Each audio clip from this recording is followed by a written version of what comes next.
Welcome back to Primetime News and a special welcome to folks on OneSpotMedia.com.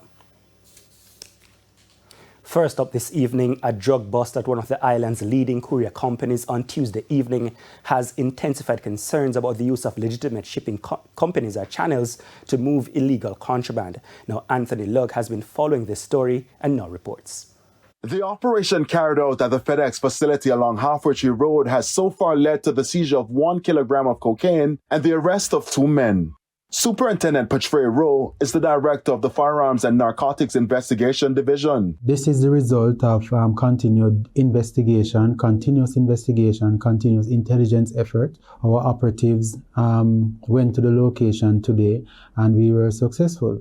The investigation is now at an early stage, but Superintendent Rowe says the seizure was intelligence-led and represents a disruption in a coordinated effort to move narcotics through legitimate courier channels.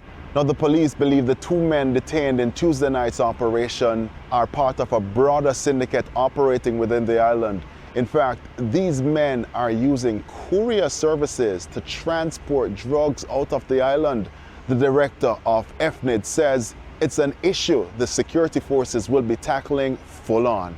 Persons are using courier service to traffic drugs overseas using fake identification, fake addresses.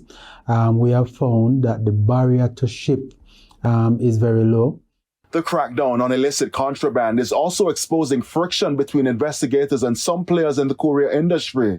TVJ News has learned that the police are facing resistance from some of these companies who refuse to cooperate with investigators.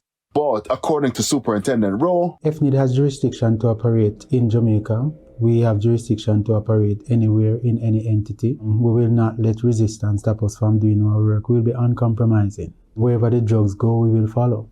Whoever is involved, we will arrest. That's just a clear mandate. The police will not be impeded by anyone or anything. We will pursue drugs, we'll pursue our mandate without any compromise or any impediment.